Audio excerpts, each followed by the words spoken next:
Good morning, afternoon, evening. I don't know when you're watching this. I'm Iaso, and today I'm going to talk about how function calling or tool use works with large language models. I've seen a lot of people misconstrue this, especially with the recent product launches and all the hype, and I think a more fundamental understanding of what's going on will help everyone here. Spoiler, the model isn't actually calling the functions itself. It's complicated. I'll get into more detail. So, let's face it, generative AI stuff is everywhere, whether we want it to be there or not. If we're going to have this stuff around, it's probably better that we understand how it works, what it's good at, and what it's bad at so that we can use it properly, and not have you argue philosophy with a toaster running ChatGPT. Today, I'm going to peel back all of the bullshit and hype and tell you what this stuff actually is and how it actually works. But before I get started, I'm Iaso. I'm a technologist with a slight blogging problem, only 500 articles and counting something. I work in developer relations at Fly.io as the senior techno-philosopher. I live in Ottawa, up in Canada, with my husband. And like the slide says, I've been in this industry for 10 years now. This ain't my first hype train rodeo. I've seen this happen before. We'll all see it happen again. In this talk, we'll be delving into the world of large language models, also known as LLMs. Our industry has a huge problem with acronyms, so whenever possible, I'm not going to say them. These models have revolutionized the way we interact with technology, from chatbots to virtual assistants. Even though countless people have used them to generate more text in the last 2 years than humans have in the last 20, very few people understand how any of this nonsense actually works. Today we'll be exploring the myths and misconceptions surrounding these models and give you a deep dive in how they are extended with tools. And let's face it, frankly, it's easy to have misconceptions about AI tools because the way they work is so alien compared to how we all conceptualize reality. I want to start out with some of my biggest pet peeves that people have my biggest pet peeve misconceptions, and hopefully inoculate you against the hype. One of the biggest misconceptions is that large language models have perfect or, frankly, magic knowledge of reality. They don't. All the things they know, for sure, are the things you feed the model and anything it spits out. Okay. To be clear, scientists and philosophers don't really know how human memory works, but we have a pretty good reason to assume that large language models don't have knowledge in the same way that you and I do. Personally, I think it's closer to times tables rote memory than anything, but the devil is in the details, and there are so many details you could write a library on it. One of the other main misconceptions I see is that large language models are super intelligent or have some kind of magical perfect accuracy in terms of answering real-world questions. While they're really impressive for something that's built on the same foundation as autocomplete, there's really a lot of limitations and biases that affect their performance. When a model is generating text, all it's doing is taking in a bunch of context and guessing which words come next. Everything a model is able to do is an emergent property of patterns in word frequency across all of written human language. You wouldn't expect someone trained as a neurosurgeon to be very effective as a ditch digger. The same kind of limitations apply to models and their training data. Another thing that really isn't helping here is the hype cycle generating products that seem to have magical abilities to do things. The horrifying truth of the matter is that the large language models can do anything, as long as that anything is generating text. In order to make it do real-world actions, you have to put a system around it that turn that text into actions. And this pattern recognition and replay feature is so misconstrued that I've seen people thinking that large language models are somehow predictive or able to see the future. They're really powerful at generating text, but they're not predicting the future. Humans are just really bad at repeating themselves. Like, let's consider the autocorrect on your phone. Let's say you have an iPhone and you type in, "I love you" a lot. Whenever you type "I love," your phone is going to suggest you. That's not your phone being sentient.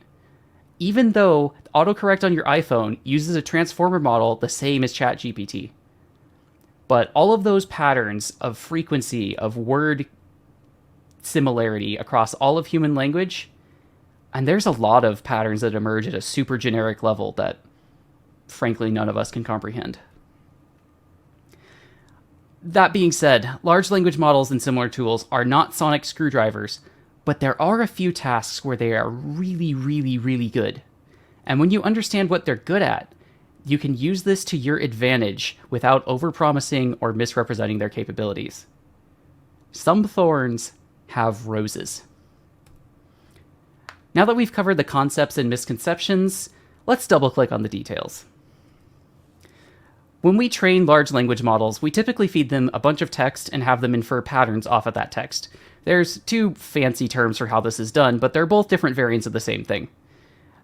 Generally, you either give it input or output pairs based on what you want and call this supervised learning, or you throw a bunch of text at it and see what happens, called unsupervised learning. Both of these are essential because it allows the model to derive patterns in different ways. So if we're really throwing like IRC logs and Wikipedia into a blender, what makes the end result so useful? There's a few things at play here. Large language models are often trained on massive amounts of data harvested from various commercial and non-commercial sources. These data sets contain billions or trillions of words. This scale allows the models to derive complex patterns and relationships in the data. And let's face it, human language is complicated, and as a result, the large language models have to be very complicated in order to represent language accurately. We currently believe that this complexity enables the model to capture subtle nuances in language, i.e., a model that has more parameters is better at subtle nuances than a model that has less parameters. Actually, amusingly enough, we're in a really unique position as a species. We can say for a fact that art is less complicated than language because the average large language model is like 7 billion parameters, but Stable Diffusion, the original one, is only about 600 million parameters. It's actually really interesting. And there's a bunch of other training methods that I'm not going to cover here to avoid boring you to death with a bunch of proper nouns you're probably never going to use in your life.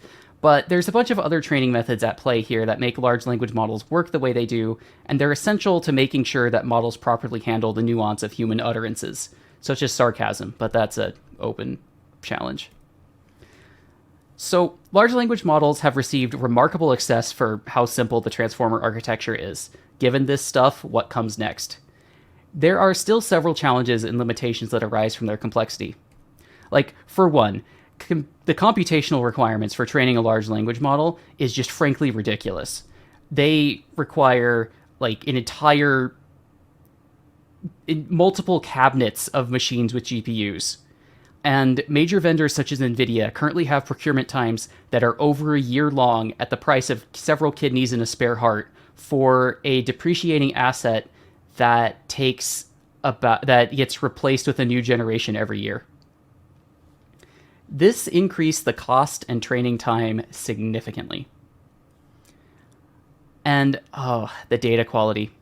The quality of the training data is critical to the model's performance. Poor quality data can lead to biased or inaccurate results, such as that famous instance recently where Google mistook sarcastic instructions on keeping cheese on your pizza by gluing it to there as genuine ones. The algorithm really does not understand satire. And large language models are black boxes. You put in an input, you get an output, and no one is ever really able to explain why the output came out the way that it did. It's the kind of Skinner box that makes people sell prompting guide PDFs on LinkedIn. And frankly, I never thought we'd actually see the Chinese room thought experiment applied in the real world, but here we are. So, now that I've crushed your hype a bit, let's crush it just that little bit more. So, with all this in mind, here's what large language models definitely are not. They're not super intelligent, they're not universal tools, and they're not a path to the machine god. As a sci-fi author, I can assure you that we are far, far away from it being any of this. And sorry, Rocco, you're safe this time. One of the weird things when you get started out with large language models is the fact that they understand words way differently than you and I do. Models don't see words per se. They see tokens.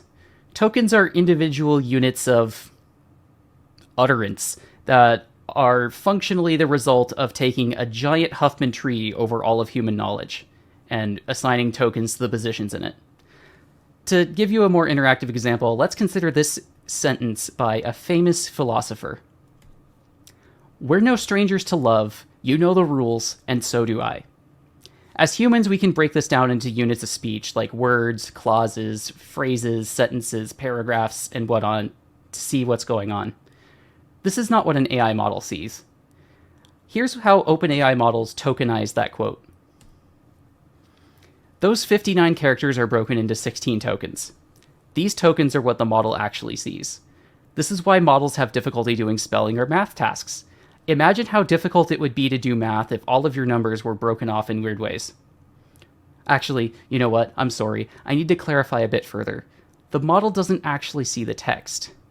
It sees this. The model just sees a bunch of numbers that correlate to the different tokens.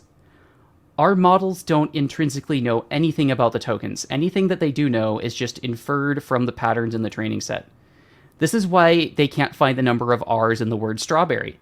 It doesn't know what strawberries are or what the word strawberry is. It just knows how the word strawberry is used in practice. So you have a model, you're able to feed it tokens, you're able to get tokens back, and you can use that to get some text in and get text out. But what now?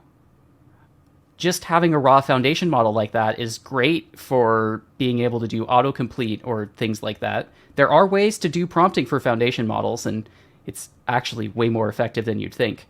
But in order to make this practical, we need to put a layer on top of the raw tokenization to represent things like conversations, messages, and like packets. There's a few systems you can use for processing tokens into packets, but the one I'm most familiar with is called ChatML by OpenAI. ChatML is an encoding system where a stream of tokens is broken into messages based on the roles of the people in the conversation and uses magic tokens to mark the start and end of messages. It sounds more complicated than it is, but here's an example ChatML session. It's between a user and an assistant with a system message. There's 3 messages in here. There's a blue system message that tells the model who they are. In this case, you are Mimi, a helpful programming assistant. There's a user message asking, why is the sky blue? And the green assistant message explains the answer. The sky appears blue because of a phenomenon called Rayleigh scattering, etc. Those magic IM_start and IM_end tokens are what the platform uses to break the thing apart into messages like this. This is the JSON representation that is sent back to the user. And once it's on the user's device, it can be presented like this.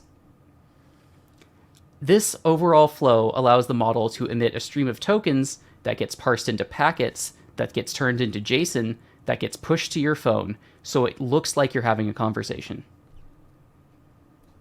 Everything works thanks to those magic tokens that have special meaning to both the model training process and the runtime. If the model emits an IM_end token, the runtime stops generating new tokens. These are inserted into the training data so the model understands them. This type of training is called instruction tuning, and if you've ever seen a -instruct model on Hugging Face, that's what that means. That means that you can tell it to do things in normal language and it will respond.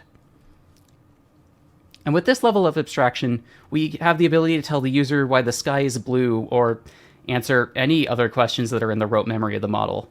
However, we can take this a step further and make it more useful by letting the model use tools.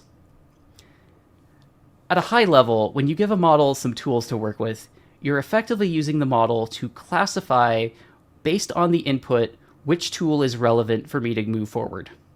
For example, if the user asks about the weather in Cincinnati, you probably want to use that get temperature in city tool to generate the answer. The model also needs to signal to the runtime that it needs to use a tool so the runtime can pick that up and then do whatever that tool means. So let's say your user asks the model what the traffic's like on the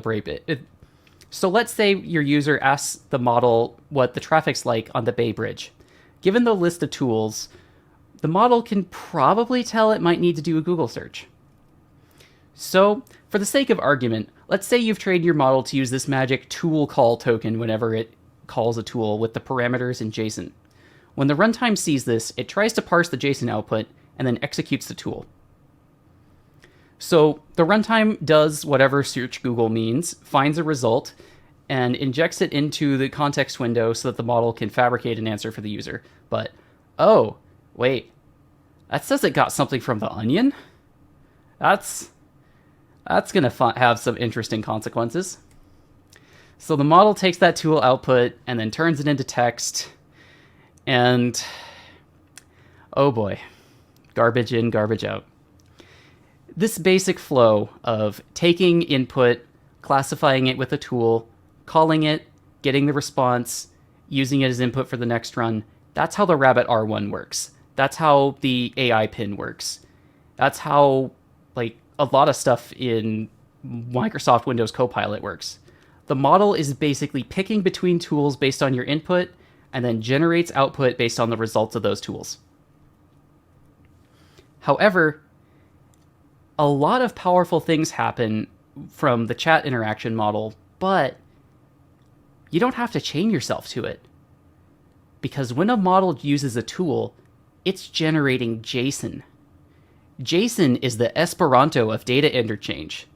You can use it in any other flow as you want, as long as it can read and write JSON. This lets you turn any large language model into a compiler, for a very pedantic definition of compiler. And so now that we've built everything up and I've let you see all the different parts, here are the use cases that I think we're going to have for large language models in the long run. So that you remember them better, I made them all rhyme by ending them in shun. The first one is classification. Classification is that putting things into specific buckets tool. Putting things in specific buckets task. Like figuring out if someone is angry based on a tweet, or figuring out what tool is relevant for something. This is the root of powering something like a better Alexa to other flows like retrieval augmented generation, where you basically glue a large language model and a database and a search engine together. Summarization is where the model generates a summary of the information you provide. This could be anything from taking a long, overly winded blog post and giving you the key takeaways and important parts, looking through financial reports to see what's changed, or even take a picture of a receipt and then extract out the price of all the items and see if they calculated the tax right. This is, frankly, the biggest total superpower of large language models. I'd be willing to say that, with the exception of prompt injection attacks, summarization is effectively solved by large language models. It especially works well because people expect there to be information loss in a summary. And finally, fabrication is when the model uses the information that it's given, as well as the information that it's trained on, to fabricate a response that meets the user's request. Fabrication and hallucination are really two sides of the same tarot card. The main difference between fabrication and hallucination is that fabrications are something you want, and hallucinations tell you to leave your dog in a hot car. But with all those three use cases in mind, the best way that you can use large language models is by knowing when and where to combine these three use cases into different flows. This allows your models to take in context from requests and data, and then use that to generate a response that is relevant and accurate. Like, just imagine for a second. Let's say you're working with an obscure programming language that basically nobody uses, like COBOL. You feed it the entire specification for COBOL. You feed it the file of code that you're working on. You feed it a compiler error. And then you ask it why that error happened. That is some of the real power of large language models.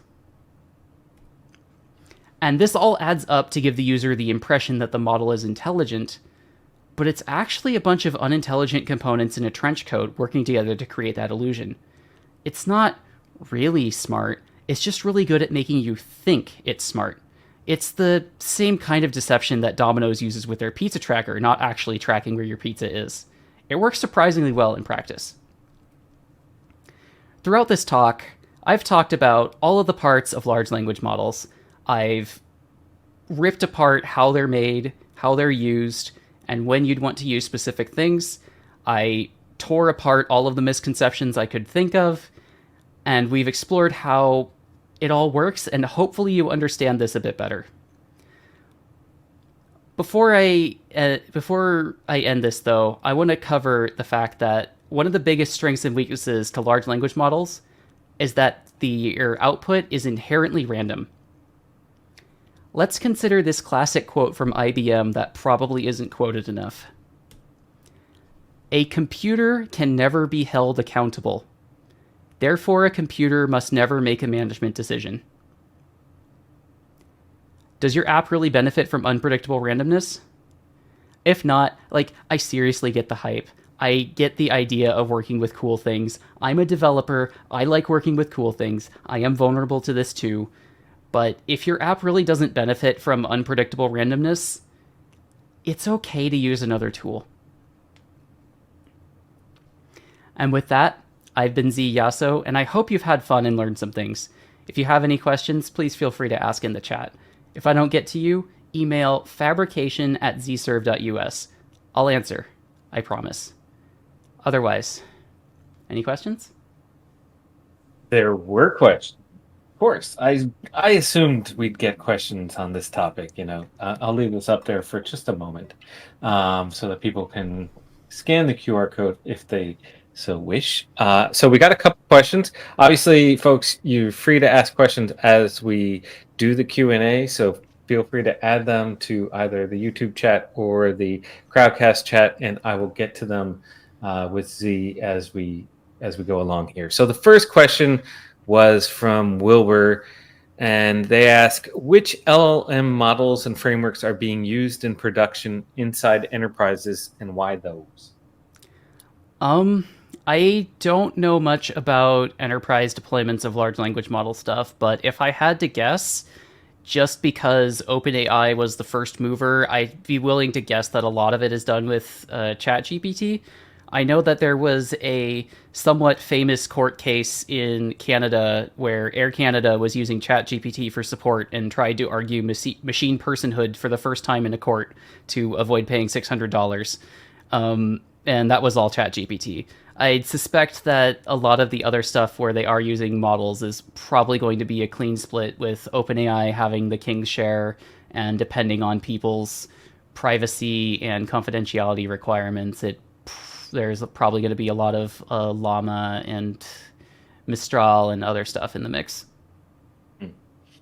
Yeah, I'd say that I mean I only anecdotally have been following it, and I'd say that kind of fits with what I've seen from companies I've talked to. A lot of it's ChatGPT, unless there's a reason why they have to use one of the other Yeah, um, models. Yeah. a lot of the stuff I do personally uses a smattering of models, but a lot of it is on Llama 3 and Phi 3 Medium, mostly because Llama 3 is just generally good enough for a lot of cases, and Phi 3 Medium has 128,000 tokens of text window, which is enough to hold an average novel.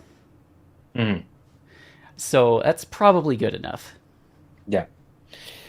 So Wilbur also asks, besides prompt injection attacks, what are some other pain points for LLMs with regards to usage, onboarding, hardening?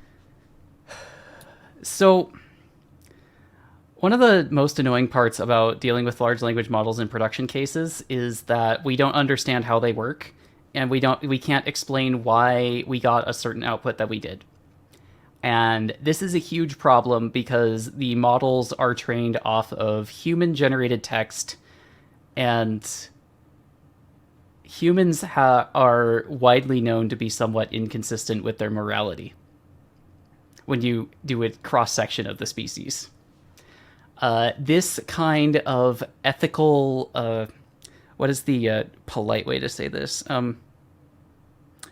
Ethical misalignment can cause the models to suddenly become shockingly racist out of nowhere in ways that are very, very not beneficial for the task at hand.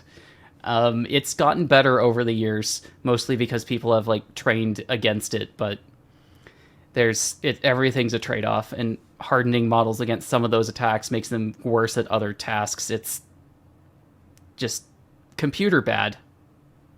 Yeah. Yeah, I think I remember one of the things that early on in the kind of LLM hype, this lack of predictability was kind of constantly brought up as one of the reasons why we wouldn't want to rely on LLMs, because the whole point of how do you test something if I can't predict what the outcome is, right? Like if I'm coding something but the outcome is potentially to some degree random, how do I test that it's working correctly? I mean, how Well, do you there test that actually kind of is stuff? a way to test to like make things less random. There is a parameter when executing large language models called temperature that allows you to specify how random the token selection should be. And if you lower the temperature, it makes things that are more like the training data and thus less random, but then in the process can become really dry and boring. So something something like everything, it's a trade off. Something something. Yeah, that makes sense. I Like mean, one of the things I'm working on, I kind of do benefit from randomness. It's just that from like the inherent craziness of the output, but again, it all depends. Oh, that thing right. where I depend on the craziness of the output is that one satirical Ethereum price horoscopes thing. Yeah, that's a great project. Yeah, I mean, I guess if you're, let's say you're doing summarization, I think I agree with you that that seems to be kind of like the one of the most useful things LLMs can do right now Yeah. is like how do I actually test a summary if I want to add some level of unpredictability? I don't want to, necessarily give the same answer to the query every single time, but like I do, how do I test that the answer that's giving is even accurate? It depends, which is like probably the most annoying answer I could give. Sorry, but like it just depends because unless like you can fix the seed that it uses for generating output a lot of the time, and that allows you to remove a class of the randomness, but that would give you byte for byte identical output. And Mhm. it really depends on how much your risk tolerance is. Also, for the record, running large language models in test environments is kind of a pain because, like, Llama 3, 8 billion parameters is at, like, int4 quantization is like, what, 5 gigabytes of floating point numbers? Mhm. And there's a lot of matrix multiplication math that has to be done. It's not a trivial thing to run. And I don't know. It's complicated. I Yeah, generally do most of my testing for large language model stuff with practical testing or functional testing, not unit testing. Sometimes I do unit testing, but I usually try to run unit testing without a network stack enabled, so that makes things complicated. makes sense.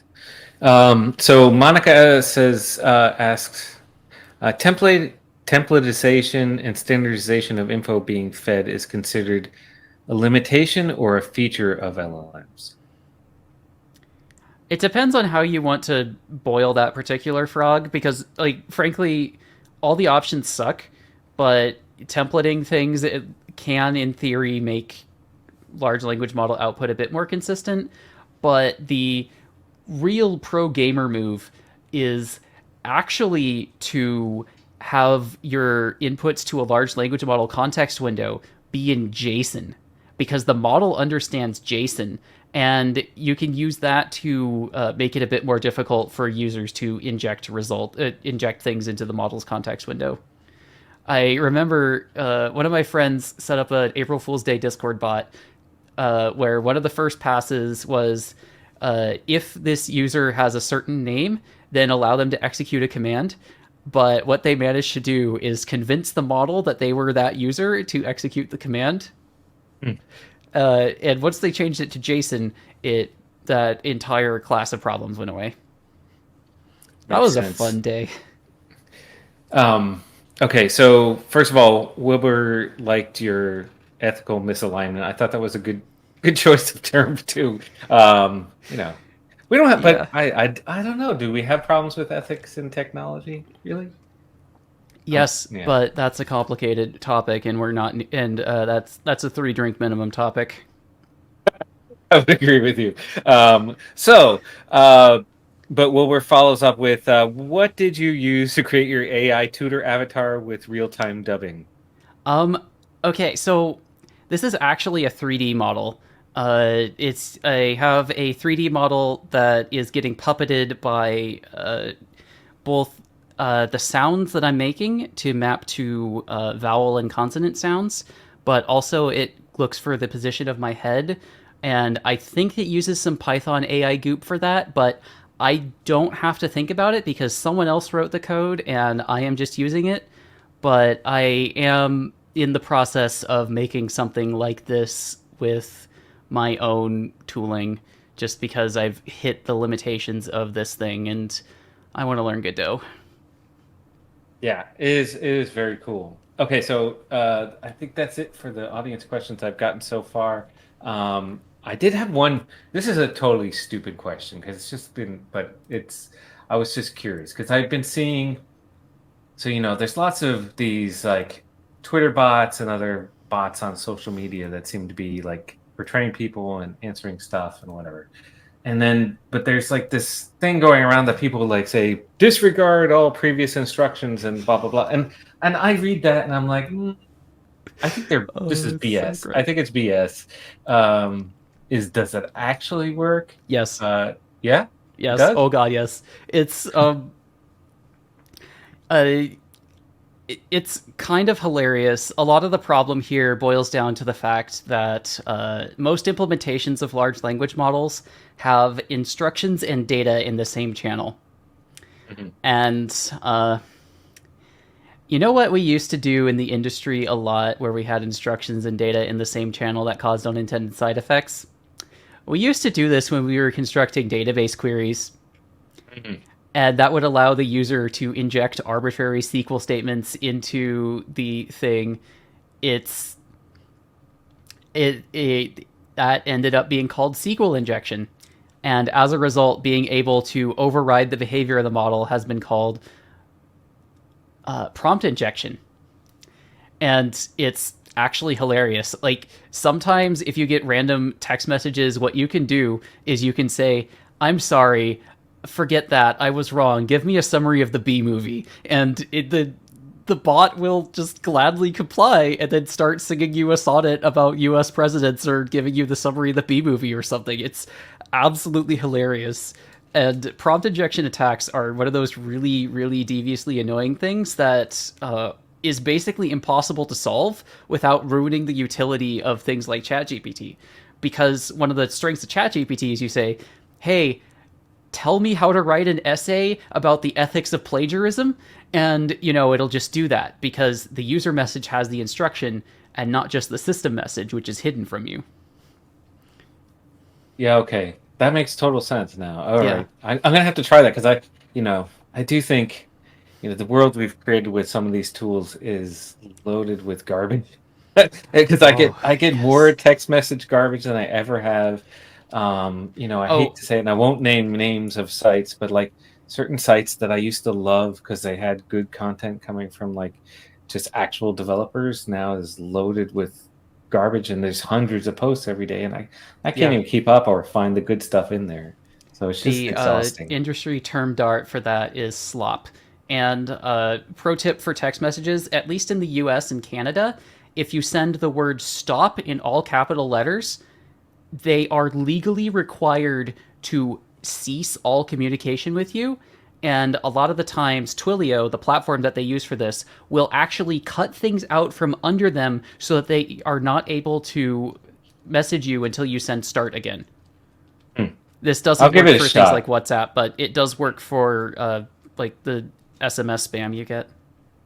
Yeah, I will try it. I don't know if it's ChatGPT generated or stuff, but it's like I mean, it's worth a shot. lately I it's got been a like it's been recruiter script thing. random numbers saying like, "Oh, we haven't talked in a long time. How are you doing?" I'm like, I don't even know who you are, you know. Ah, one of those, yeah. But Yeah. if you're lucky, you can get it to do whatever you want. But worst case, you can always go to the product review section of any Amazon page and then ask it to write you React components.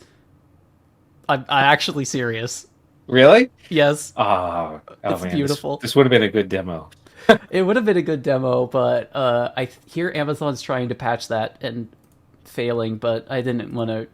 I have tempted the demo gods 7 times this year, and they have won all 7 times. So I'm just not doing live demos if I can avoid it.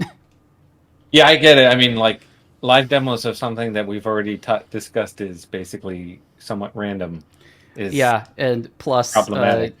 as I'm sure Brian can vouch for, not including the 3D model avatar, I have a hilarious tower of bullshit that's making all of this go. Like when I was projecting slides, I was actually sharing like a window showing the view of my laptop screen, and uh, I was going to use my professional capture card, but there was some weird issues that only happened with this particular MacBook motherboard SKU and the particular HDMI cable I use and the particular capture card I use, and I just wanted it to work. Mhm. Yeah, yeah, it's gotten complicated.